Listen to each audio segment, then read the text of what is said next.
Soma twins ব্লগে সবাইকে স্বাগত জানিয়ে নতুন একটা ভিডিও শুরু করছি। আমি সোমা। অনেকদিন পরে ইন্ট্রো দিয়ে ভিডিও শুরু করলাম। আর সকাল সকাল আমার এখন আর রেডি হওয়া লাগে না, কারণ সকাল সকাল বাচ্চাদের এখন বাবা এসে গেছে, তাই সকাল সকাল ও তার স্কুলে দিয়ে আসে, তাই আমার আর একটু চাপ কম। আর এই যে সকাল সকাল চাপ কম, কিন্তু সেদিকে যেরকম বেরোনোর চাপটা কম হয়েছে, সেরকম এখন একটু রান্নাঘরের চাপটা বেশি হয়েছে। কারণ আজকে এই মাছ নিয়ে চলে আসছে, এক্ষুনি কিছু একটা খেতে চাইছে, এই জন্য রান্নাঘরের আবার একটু চাপটা বেড়ে গেছে। তখন তো শুধু দুটো বাচ্চা আর আমি কিছু খেলাম তো খেলাম, হয়ে গেল। কিন্তু যা কাজ সবই করার থেকে একটু রান্নাঘরের কাজটা একটু বেড়েছে। কালকে যেরকম ইলিশ মাছ নিয়ে এসে সেটা কাটা করা ওই হয়ে যায়।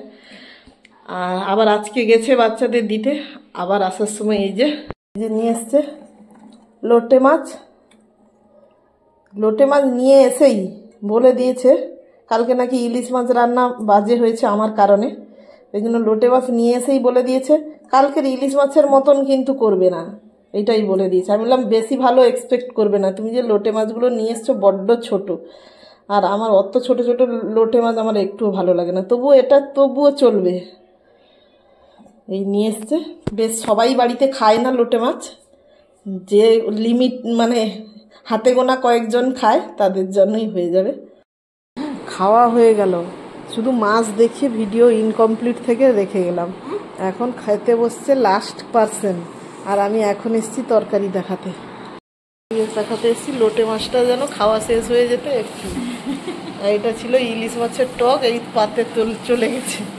আর ছিল শাক ভাজা, কুমড়া ঘন্ট, শাক ভাজা, এই ছিল।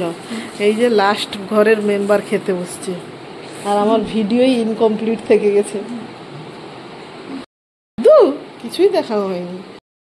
মানুষের ব্যস্ততা যে আর ভিডিও করার সময় হচ্ছে না, শুধু টেনশনই টেনশন।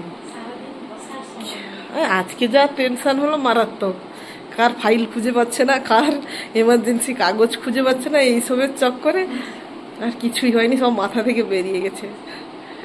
মেয়ের বাবার এমার্জেন্সি কিছু কপি হারিয়ে গেছিল, সেই নিয়ে ঘরে তুমুল কাণ্ড চলছিল। তারপরে আলটিমেট তার মেয়েকে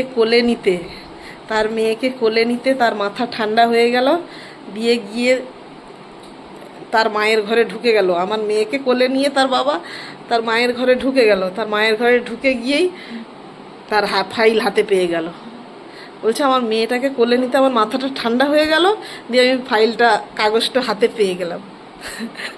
তার আগে পর্যন্ত খুঁজে বাড়ি মাথায় কি চিন্তা চলছে।